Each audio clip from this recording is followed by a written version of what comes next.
la tech peut-elle aider au recrutement, puis à aider à l'engagement des collaborateurs et améliorer le bien-être au travail? Dans cette capsule, nous allons partir à l'exploration des outils au service de l'humain pour le quotidien des professionnels du tourisme.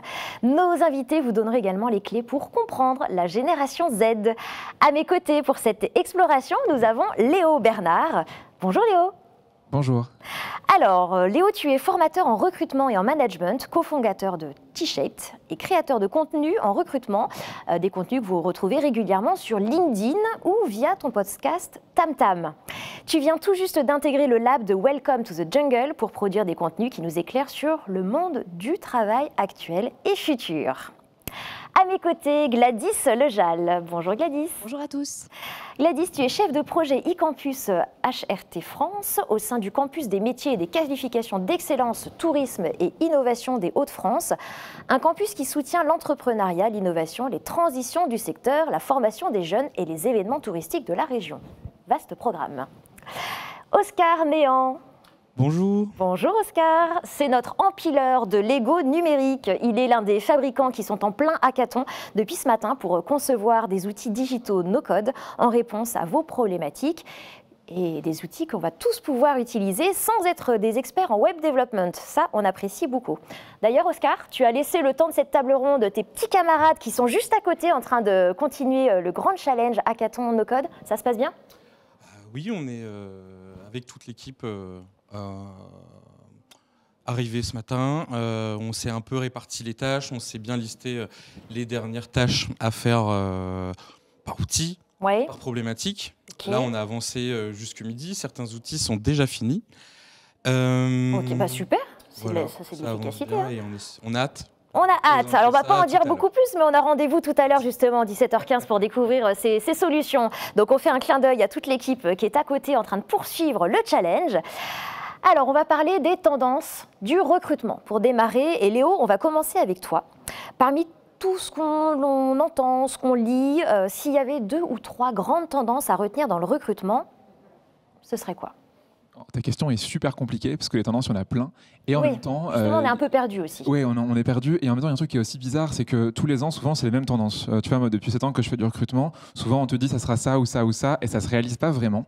Mais je dois vraiment en retenir 3. Je pense qu'il y en a une qui est hyper importante, c'est la flexibilité. Donc c'est au sens large, tu vois, donc le télétravail, par exemple, depuis le Covid, c'est devenu la condition numéro 1 avant d'accepter un job dans beaucoup de, pour les boîtes et les jobs qui peuvent avoir du télétravail, mais aussi en termes d'horaire. Tu vois, la semaine de 4 jours, par exemple, qui devient un peu la mode, on en parle de plus en plus. Welcome l'a expérimenté depuis maintenant 4 ans et ça marche super bien. Au Royaume-Uni, ils ont fait une expérience au niveau du pays entier et ça marche super bien aussi. Deuxième tendance, je pense, qui est importante, c'est tout ce qui est lié à l'expérience. Le recrutement, pour moi, en fait, ça devrait être une expérience. Or, les entreprises n'aiment pas recruter et les candidats et candidates, ça n'aiment pas trop non plus candidater parce que souvent, il y a des pratiques qui sont d'un autre âge. Donc, c'est la deuxième, je pense, tendance qui vraiment va évoluer cette année. Et donc, si on met en place une expérience forte côté recrutement, on gagnera les candidats et candidates. Et la troisième chose, c'est l'engagement, ou plutôt le désengagement. Je ne sais pas si tu connais le Gallup, qui est c'est des sondages qui font tous les ans. Le Gallup, c'est G-A-2-L-U-P. Et ils interrogent le niveau d'engagement des salariés dans tous les pays.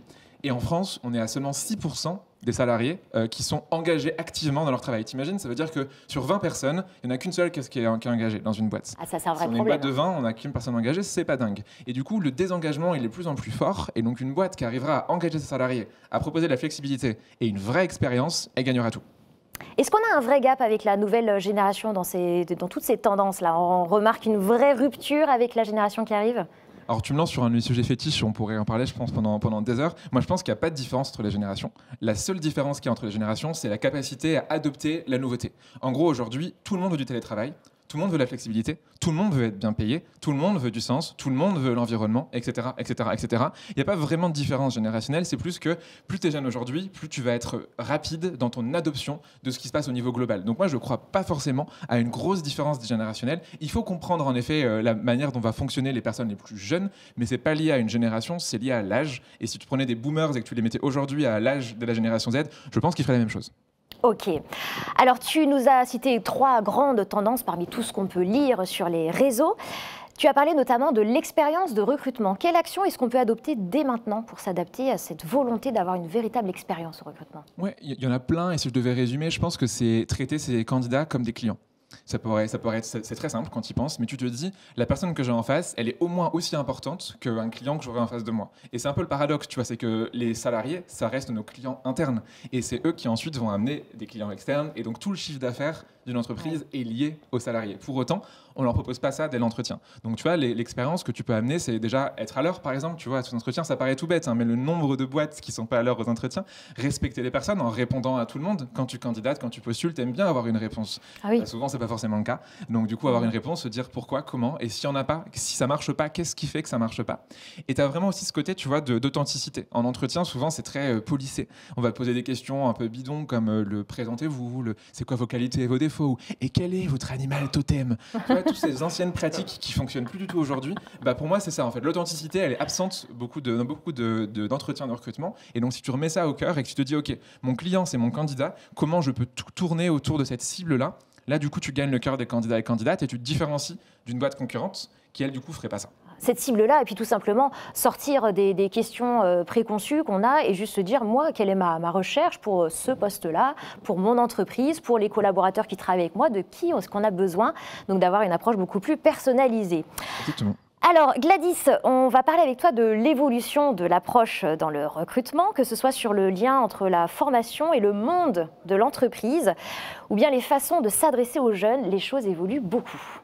Oui, tout à fait. Hein. Les choses évoluent beaucoup. La filière tourisme, hôtellerie, restauration, elle est particulièrement impactée par ces grandes tendances. On ne s'adresse plus, bien évidemment, de la même façon aussi aux jeunes générations. On les sensibilise à ces évolutions dans la filière, donc hôtellerie, restauration, tourisme, et notamment à l'impact aussi de la transformation numérique sur les besoins métiers qui évoluent également.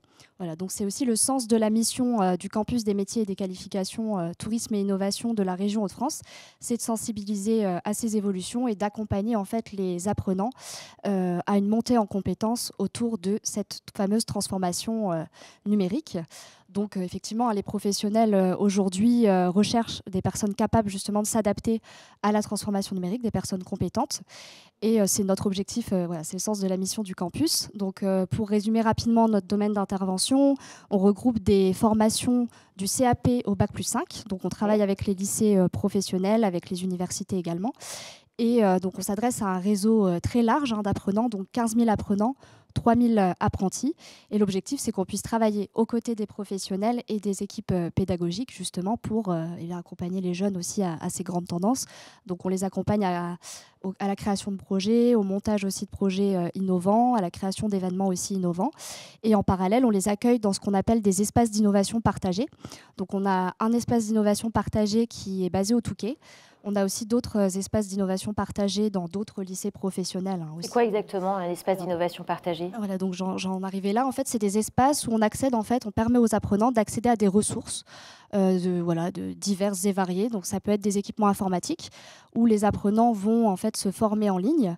Ça peut être aussi des ressources technologiques en fait pour développer ses compétences sur du montage de vidéos, de la réalité virtuelle aussi, et de l'utilisation d'imprimantes 3D. Parce qu'on a aussi un espace Fab Lab en fait dans notre espace d'innovation partagée où les jeunes vont apprendre à confectionner des objets 3D qui sont utiles en fait par exemple pour l'art de la table, pour le service en salle. Voilà, donc l'objectif c'est vraiment en fait encore une fois de leur dire on va pas, c'est pas la vocation du campus de former des experts des nouvelles technologies, mais de leur dire voilà ces nouvelles technologies elles sont aussi importantes pour leur métier, pour valoriser la profession. Et quelque part, ça leur permet d'acquérir une diversité de compétences qui aussi leur permet en tout cas de se distinguer sur le marché du travail. Oui, et d'en avoir moins peur aussi, d'être familiarisé avec tous ces outils. Tout à fait. Merci Gladys. Alors Oscar, à ton tour, on va parler en fait au sein même de l'agence Les Fabricants. Il y a plus de 35 collaborateurs, c'est ça ? Oui, on est 36 actuellement. Et donc, j'aimerais que tu, en termes d'expérience dans l'entreprise, que tu illustres un petit peu ce qui a été dit par Gladys, par Léo. En entreprise, ça se passe comment, cette évolution du recrutement ? Alors, je reprends ce que disait Léo. On est sur Welcome. Voilà, c'est un peu notre canal d'acquisition principal de candidats. On va mettre l'annonce, vraiment le schéma classique. Là où on va venir se différencier, c'est que dans une entreprise où, et en plus dans la tech, on va avoir des tests techniques, on va avoir plein d'étapes pour trouver la perle, le profil vraiment qui se démarque, etc. On va être beaucoup plus rapide. Il faut que savoir capter les talents dans la tech. Donc, ça va être d'abord un coup de fil. Voilà, ça se passe bien. Il y a un feeling. On invite la personne. Si ça matche bien, on fait rapidement une proposition. Et comme on organise pas mal de petits événements, à côté de ça, on a une brasserie aussi, on va inviter les candidats. Si on sait que dans 2 semaines ou dans 1 semaine, on a un événement ou quoi, viens, découvre un petit peu nos rituels, etc. Fais-toi une idée, est-ce que ça te correspond, est-ce que ça ne te correspond pas, parce qu'il y a des gens qui ne sont pas forcément à l'aise aussi avec ça aujourd'hui en entreprise. C'est vrai que ça revient à ce que disait Léo, quand on traite le candidat comme un client. Et pareil, quand on invite son client, voilà, on l'invite, passer un bon moment, convivial. Et là, finalement, on fait pareil avec le candidat. C'est ça. Donc, on a cette première phase. On va parler de nos valeurs, etc. Notre mode de fonctionnement, qui est un petit peu, je dirais, différent de l'agence traditionnelle. Chez nous, on va être plus sur un rythme...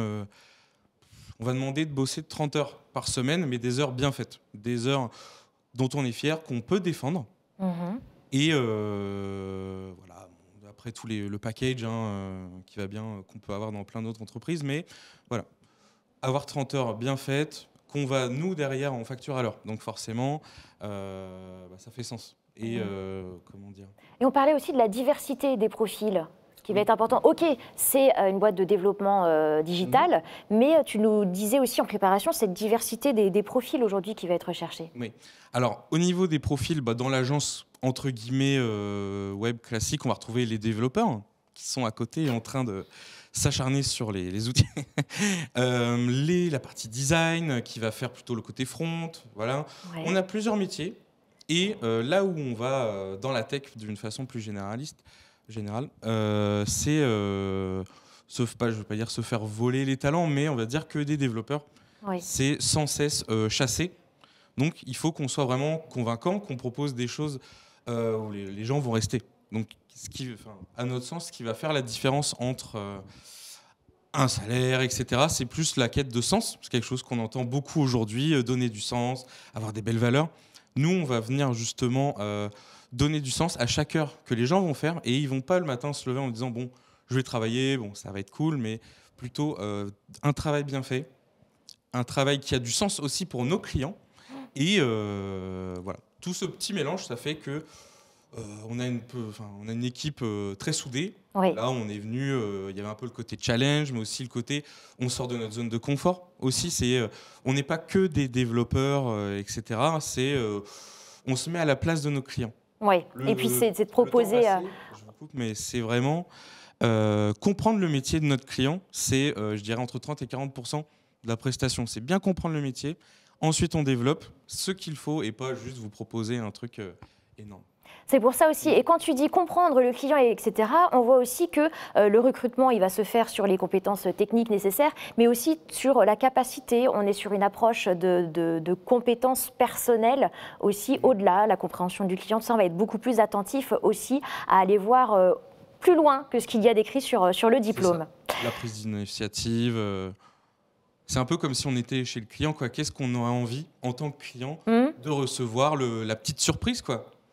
Nous, bon, on appelle ça les post-it bleus qu'on met en plus des éléments en mode tenez, regardez, on vous a fait ça en plus. On n'était pas obligé, mais ça nous a fait plaisir parce que ça vient vraiment compléter ce qu'on fait pour vous.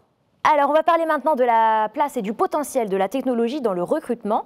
Gladys, au sein de l'équipe du campus, tu t'es lancée dans une aventure entrepreneuriale pour concevoir une plateforme de e-learning pour répondre aux besoins d'attractivité de la filière tourisme, de l'hôtellerie et de la restauration.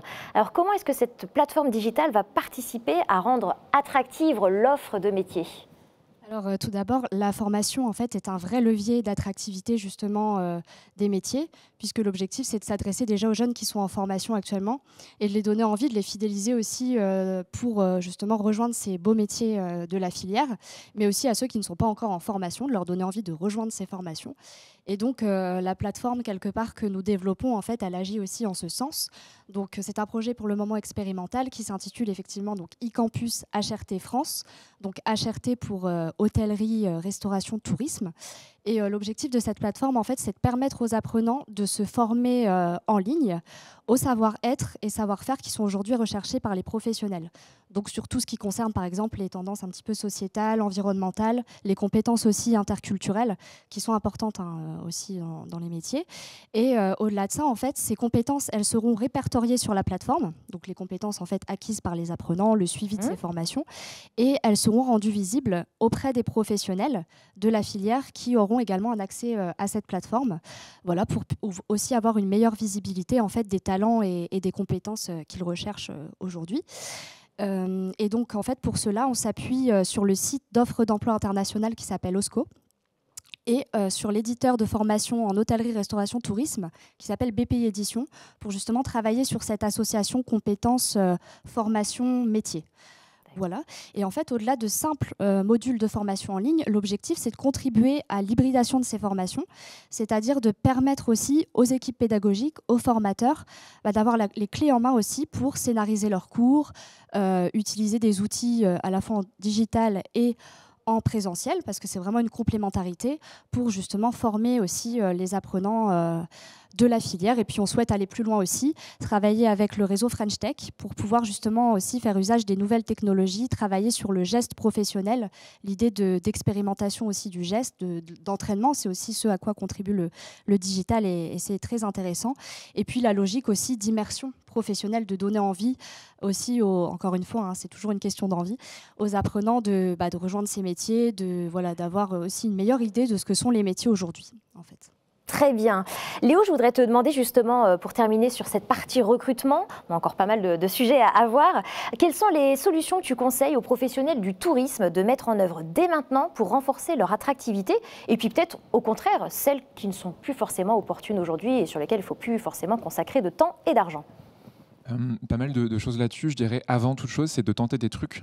J'ai une dédicace à quelqu'un que je connais très bien, qui s'appelle Carole David, et elle se définit comme experte en tentage de trucs. Donc en gros, quand elle fait du recrutement, elle essaye des choses, elle voit si ça marche ou ça marche pas. Je pense que du coup, ça plaira à Oscar. Et du coup, c'est en fait, on tente des choses, on voit si ça marche, ou ça marche pas, on arrête, ça marche, on améliore, et on passe à la suite, etc. Et donc ça, c'est la première chose, c'est essayer. Il n'y a pas de recette miracle, parce que ça dépend de là où on est situé en France, du type de profil qu'on recrute, ça dépend du budget qu'on a, ça dépend du temps qu'on a, de l'expertise recrutement, etc. Ça dépend de plein de choses. Mais je pense qu'il y a un truc à faire aujourd'hui, c'est le contenu, la création de contenu. Aujourd'hui, les gens, en fait, personne se balade sur des sites carrières dans son temps, à ses heures perdues. Demain, dans le métro, j'ai jamais vu passer des gens qui regardent « Ah tiens, un nouveau site carrière, c'est l'air extraordinaire celui-là ». Ils font pas ça, les gens. Ils sont sur les réseaux sociaux. Et donc aujourd'hui, les gens, ils sont sur LinkedIn, ils sont sur Instagram, ils sont sur TikTok, ils sont sur, alors plus trop sur Facebook, mais peut-être un petit peu pour les groupes ou autres. Et donc là-dessus, c'est créer du contenu. Et là-dessus, il y a 3 règles pour créer du contenu. La première, c'est être régulier. Parce qu'il y a plein de gens qui tentent une fois, ça marche pas, ils ont 2 likes et ils abandonnent. La seule chose qui marche en création de contenu quand on en fait, c'est d'être régulier. Donc de se donner un rendez-vous tous les jours ou toutes les semaines. On peut commencer tous les mois, par exemple, c'est un petit engagement et on améliore si ça marche et si on est content. Première chose. La deuxième, c'est l'authenticité. Il y a beaucoup de contenu bullshit sur la plupart des réseaux sociaux et du coup, ça, les gens, les candidats et candidates, ils veulent pas. Ils savent tout de suite. On flaire en tant que candidat, on a un flair un peu à bullshit et on se dit, on sent que c'est pas authentique tout ça. Et du coup, l'authenticité, c'est la base. Donc pas forcément aller dire des choses qui sont fausses, mais dire ok, qu'est-ce qui vraiment me définit en tant qu'entité, en tant qu'employeur, et qu'est-ce que vraiment je veux mettre en avant, sur quels critères je veux que les gens me rejoignent. Et la troisième chose qui est hyper importante, c'est faire attention du coup à tout ce qui est greenwashing ou autre. Typiquement aujourd'hui, on parlait de l'environnement, c'est hyper important. On est dans un monde qui brûle et on ne sait pas à quoi ressemblera les 10, 20, 30 prochaines années. Et du coup, il y a plein de boîtes qui en profitent pour faire du greenwashing. J'en citerai pas, mais des boîtes qui commencent par TO et qui finissent par TAL, par exemple, qui donnent l'impression, ça te dit un truc peut-être, et qui donnent l'impression, tu vois, qu'ils vont sauver le monde. Et en fait, ça, pareil, les gens ne seront pas dupes.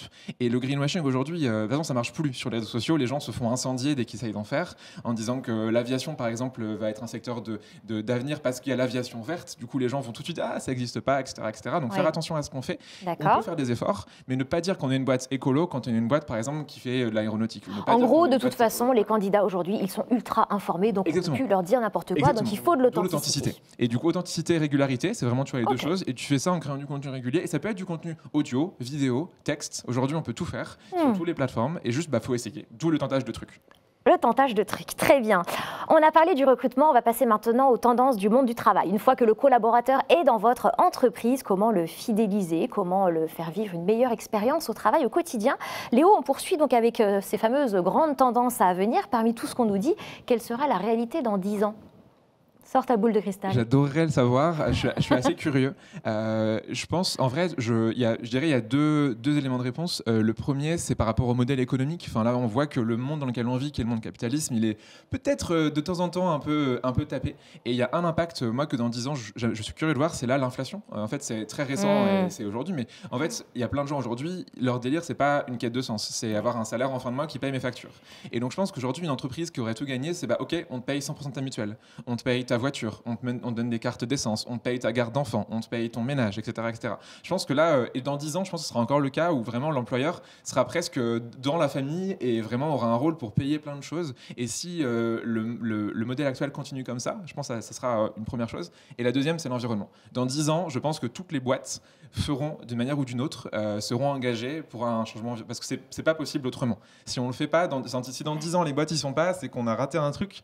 Et dans ce cas-là, les 20 et 30 prochaines années après sont plus compliquées. Donc je pense, si on veut se démarquer dès maintenant, c'est on prend vraiment en soin de ses collègues. Ce matin, j'en parlais au petit déjeuner, j'ai appris que quand c'était un bassin très minier ici autour de Lens, et qu'il y avait ce côté où on payait beaucoup de choses, on avait un peu ce côté très paternaliste auprès de ses salariés, et ça, du coup, ça a disparu dans les boîtes de services, et ça pourrait réapparaître en vraiment avoir ce côté où l'entreprise est vraiment tellement forte dans la vie des salariés qui sont vraiment reconnaissants et qui se donnent encore plus. Et la deuxième chose, voilà, c'est l'environnement. Je pense que c'est les deux grosses tendances. Dans 10 ans, je verrais bien ça apparaître, mais je pense que le monde change tellement vite que ça se trouve, dans 2 ans, je dirais autre chose à cette même question. Peut-être, mais en tout cas, par rapport à ce que tu disais au début et sur le très très très faible taux d'engagement des collaborateurs, il y a vraiment quelque chose à faire maintenant pour que dans 10 ans, on soit beaucoup plus engagé dans son travail. Oscar, alors, on sait, chez les fabricants, il y a quand même une philosophie du travail au quotidien, tu nous l'as évoqué tout à l'heure, qui est très innovante. Est-ce que tu as d'autres entreprises, toi, qui t'inspirent dans l'expérience qu'elles offrent aux collaborateurs ? Alors, oui, il y en a. Il faut les citer ?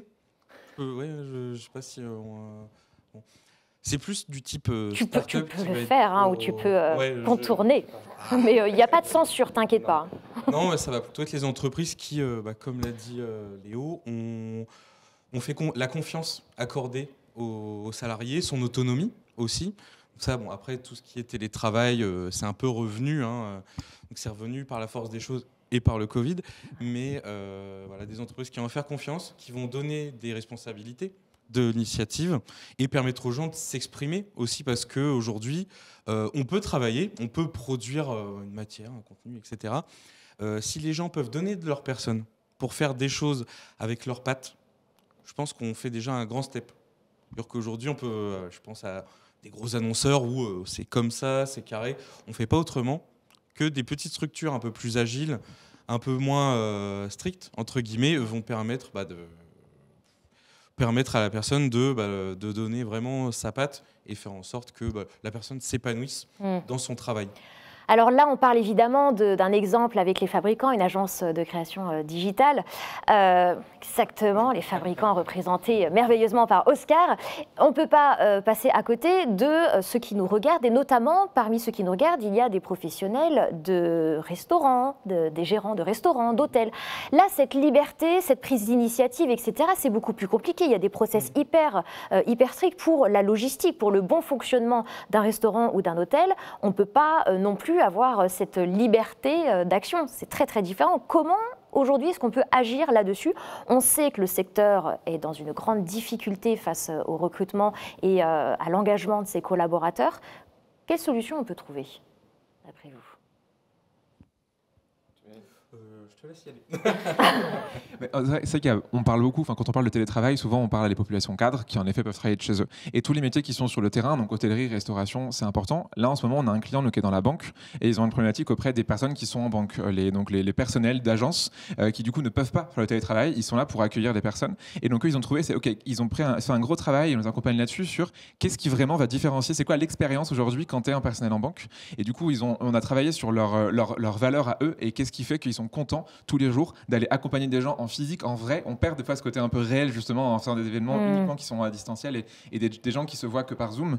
Et là, du coup, on crée un vrai lien humain avec des personnes qui, des fois, même n'ont pas forcément les clés du digital. Des personnes âgées, par exemple, qui vont dans les bureaux de banque et c'est leur seule interaction peut-être de la journée. Et du coup, là, on crée cette valeur-là. Et donc, nous, ce qu'on a fait là-dessus, c'est on les fait parler eux.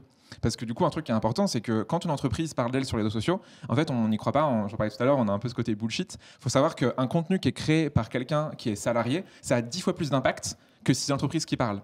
Et donc, du coup, si on dit qu'admettons, il y a 10 salariés qui font ça, on est à fois 100. Intéressant. Donc, on demande à 10 salariés de parler chacun de vraiment ce qu'ils aiment dans leur job et de prendre la parole avec leurs termes, leurs mots, authenticité, leur style, toujours. Authenticité, et de ne pas faire un message un peu copier-coller qu'a envoyé l'équipe com derrière en disant vas-y, fais ça. Voilà, c'est pas non, le c'est truc qu'est-ce que tu as corporate. envie de dire, de quoi tu veux parler, et vas-y, mets ça en avant. Et là, c'est 10 fois plus d'impact, un message. Et donc, encore une fois, si on prend 10 personnes qui font ça, on est du coup à 100 fois plus d'impact qu'un seul post fait par une entreprise. Donc ça, c'est vraiment définir ce qui rend unique leur expérience. Et il y a plein d'expériences par rapport aux différents types de domaines, de métiers et autres, et mettre ça en avant en masse. Et là, du coup, les personnes auront envie de postuler parce que, ok, je veux être comme cette personne. Ouais. Parce qu'une entreprise, ça reste fictif, alors qu'une vraie personne qui prend la parole, c'est réel. On peut toucher les vraies personnes.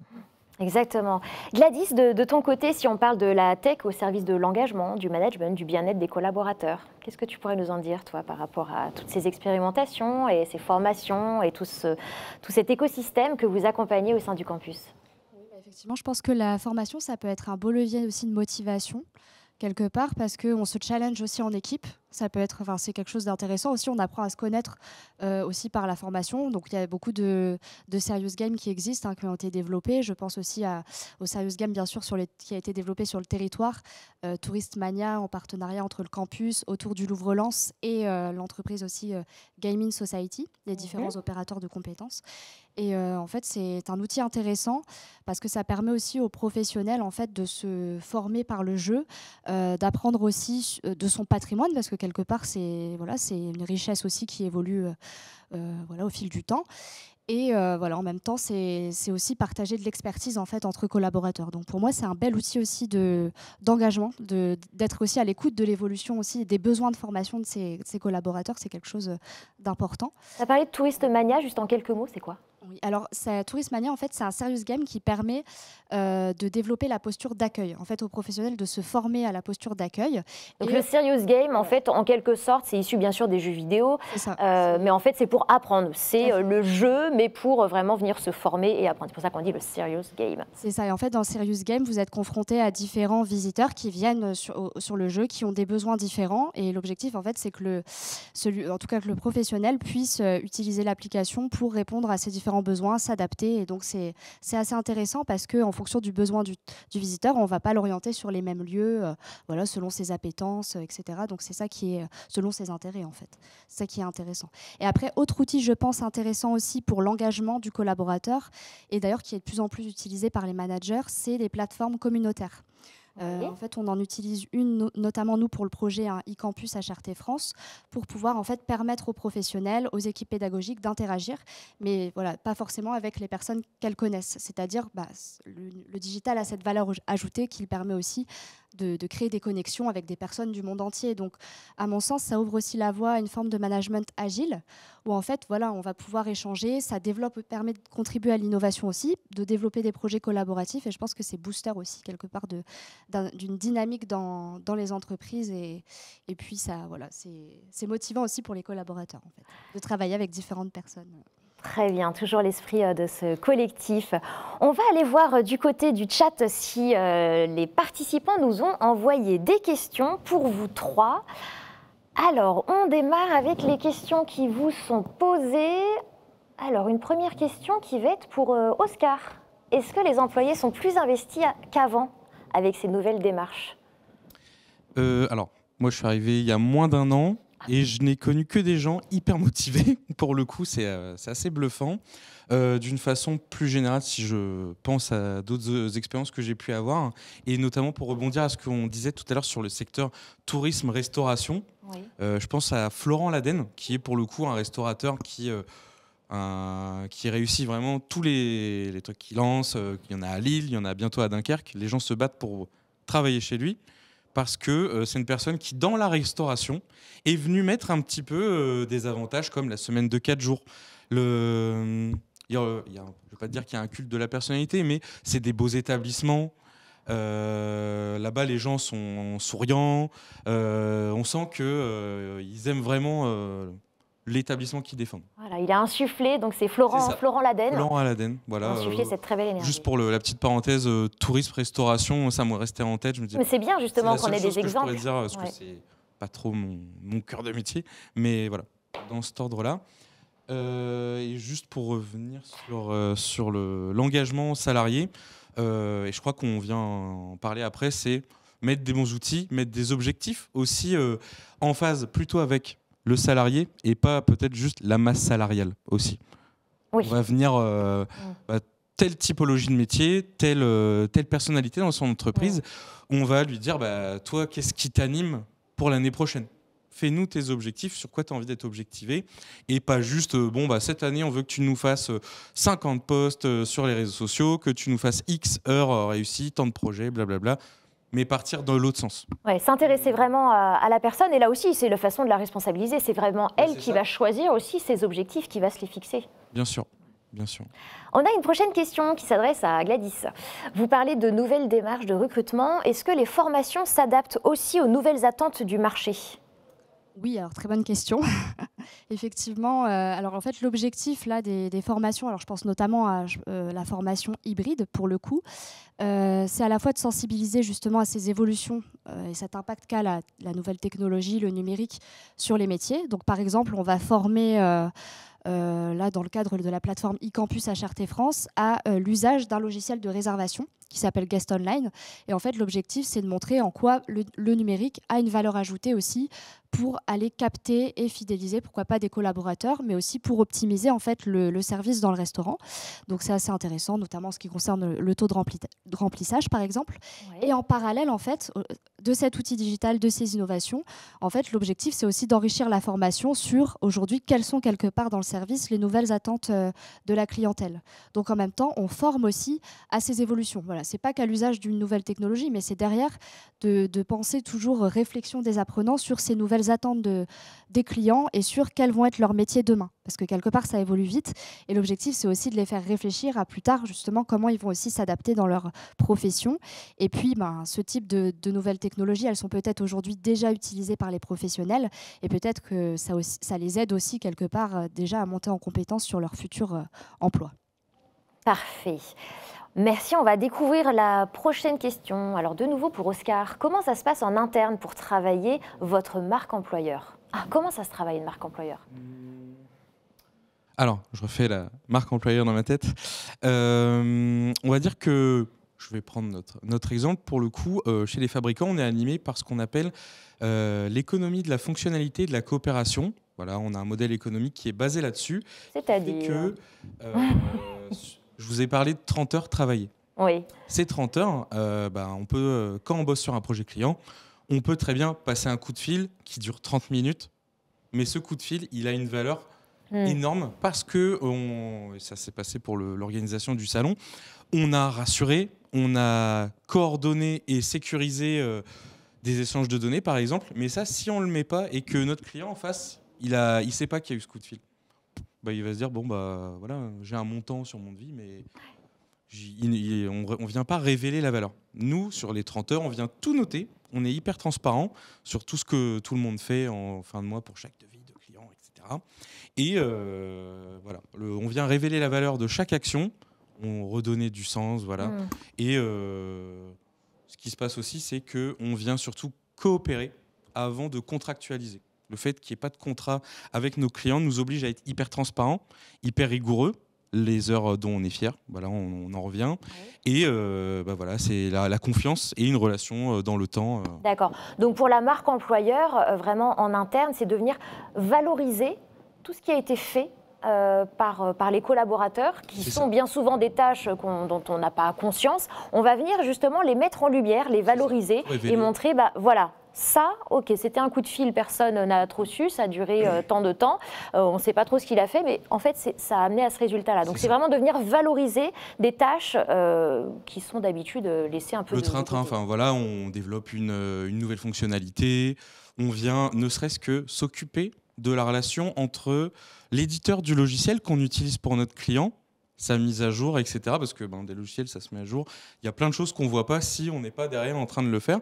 Mais ça, le révéler et montrer que ça prend du temps, ça permet de remettre aussi un peu les pendules à l'heure, etc. Quand on en discute et dire, voilà, aujourd'hui, on va vous proposer telle solution parce que on va venir faire gagner du temps.